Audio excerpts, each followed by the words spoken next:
Hello, my name is Georgia Monroe, and I'm doing Housing, Unit 17, Transition Lesson Home Emergency. Community integration. Students will visit a local fire station in the community to discuss fire safety tips and different ways that our firefighters can be a resource for help.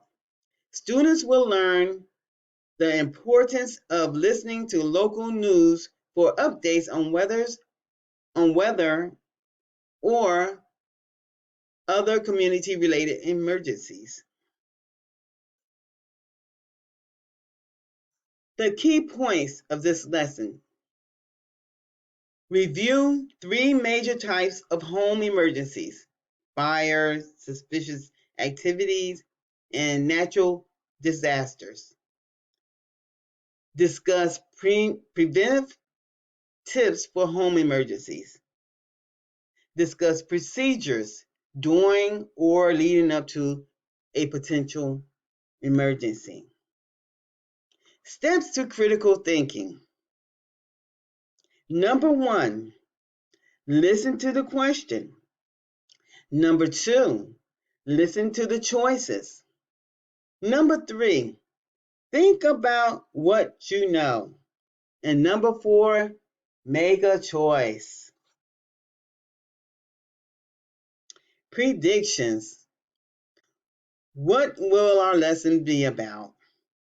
This is just a prediction. Do you think the lesson is going to be about Batman? Or do you think the lesson is going to be about COVID 19? Or do you think the lesson is going to be about emergency? Let's see. The first, the repeated storyline. I need to be responsible and have a home emergency plan.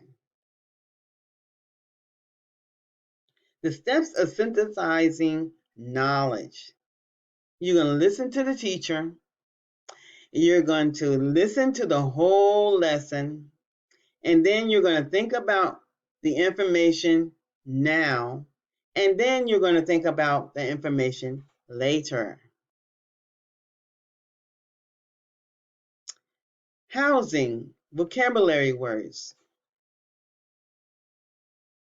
First vocabulary word is emergency. Second one is natural emergency. Third one is fire emergency. The fourth one is suspicious activity. The fifth one is evacuate.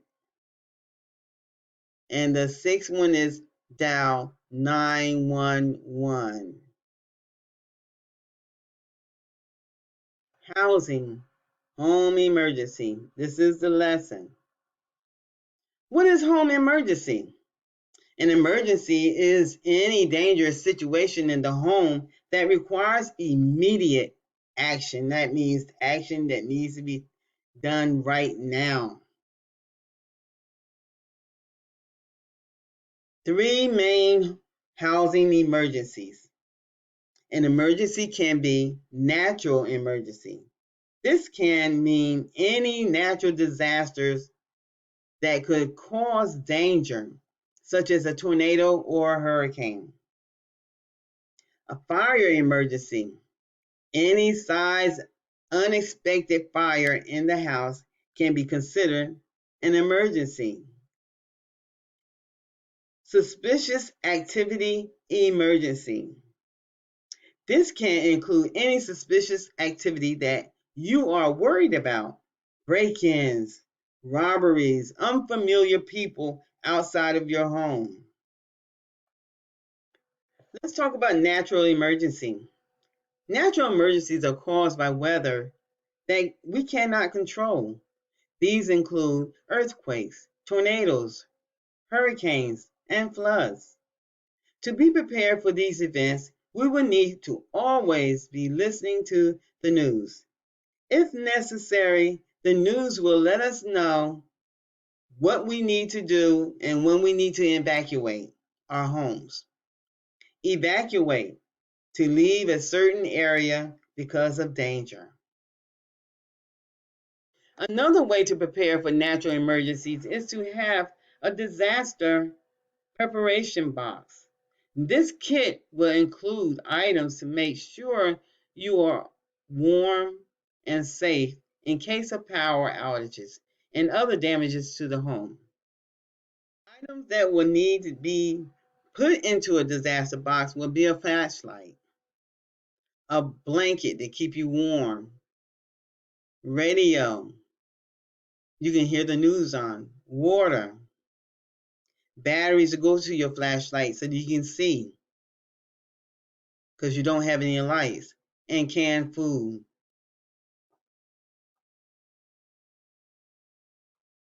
Repeat a storyline. I need to be responsible and have a home emergency plan. Fire emergency. Fire emergencies can be caused by many things within the home, such as cooking, electricity, candles, and much, much more. Suspicious activity. Suspicious activities around the house or in the house can include many things. Coming home to realize someone has broken into your home. Fear that someone may be breaking in while you are still at home. Recognizing unfamiliar people lingering outside of your home. And unexpected knocking on the door.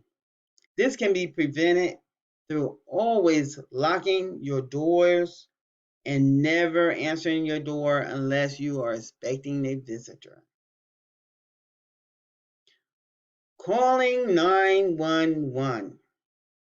For any suspicious activity or fire emergency, our first action is to call 911 always. When contacting emergency providers for a home emergency, we must be able to either say or recognize the address which we live in. We must also be able to state or recognize our full name. If possible, we need to clearly communicate the event taking place so that they will know if they should be sending the police officers, a fire truck, or either both. So let's look at a video about 911. Address of your emergency. When you dial 911, you set into motion a lot of people. Depending on your emergency, 1 to 100 trained personnel are ready to respond. And the better the information you provide, the better prepared emergency responders will be to help you. Hi, I'm Colleen Kowaleski of the Oak Park Fire Department. When you call 911, you are immediately connected to a dispatcher at the West Suburban Consolidated Dispatch Center. They service Oak Park, River Forest, and Elmwood Park. All right, I'm telling the paramedics to help you now. Stay on the line and I'll tell you exactly what to do next, okay? First, they will ask you 4 basic questions. Where help is needed, what has happened, when did it occur, and who is involved. Once those basics have been obtained, your operator instantaneously relays that same exact information by computer to their partner. Attention, Oak Park Station 1, Station 3. Who immediately puts the call out to the police and or fire department. Call for the ambulance at 735 Clarence. 735 Clarence for the 65-year-old male who's having chest pain. Okay, Oak Park Station 1 for ambulance 612 and engine company 611. At this point, your dispatcher will continue to ask you questions. Is he allergic to aspirin or ever had a bad reaction to it before? The reason is because they need to. All the questions being asked are very important. Now don't worry, the responders are not going to be delayed because of these questions. While you have been on the phone receiving instructions from the dispatcher, responders have already been sent. Now, depending on your emergency, just the ambulance might show up or an ambulance and the fire engine as well. The reason is that if you are having a complex medical emergency, such as chest pain, Please make sure you have the necessary information for the 911 dispatch so that they can dispatch the right services as far as whether it's a fire or an ambulance or they need a police officer. And try to be calm. And I know it's going to be hard, but they have to ask these questions and they have to get the right information so they can get to the right location and help people or whatever the situation may be. Shortness of breath, someone not breathing, or life-threatening injury, the paramedics on the ambulance will need more help from the crew on the fire engine. The members on the fire engine are paramedics as well, so you are receiving the highest level of care possible for you or your loved one. Now that help has arrived, they are going to start assessing the situation and start treating the patient with the appropriate medical care. When the patient is stable enough to be moved, the crew will bring the patient out to the ambulance. Some people wonder why the ambulance will still sit there. That is because we still have to call the hospital and finish the patient's treatment if necessary. We will always try to get you to the hospital you would like to go to within reason. But if you are unstable, you will automatically go to the closest appropriate hospital. If you are ever in doubt about when to call 911, it is better to call and be safe rather than sorry.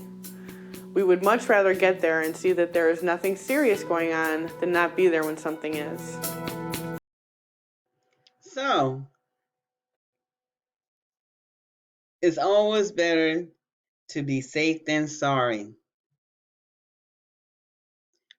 Good video.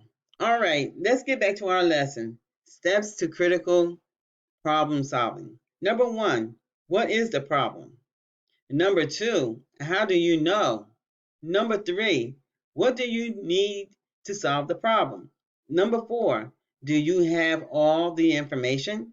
Number 5, try to solve the problem. Number 6, is it wrong? Then we're going to try it again. Okay, we have a question here. The question is, what is a fire emergency? Is it a flash flood? Or is it a tsunami? Or is it a house fire? Make a choice.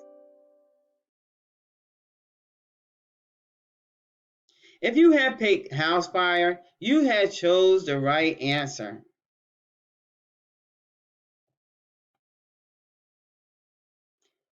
Remember in the beginning we had a prediction? Do you think your prediction was correct? Yes, I don't know, or no. Let's see. What was our lesson about? Was it about Batman? COVID-19? Or emergency? Make a choice. If you have chosen emergency, you have made a correct choice. This concludes our lesson for today. I hope you enjoyed it and have a great day. Goodbye.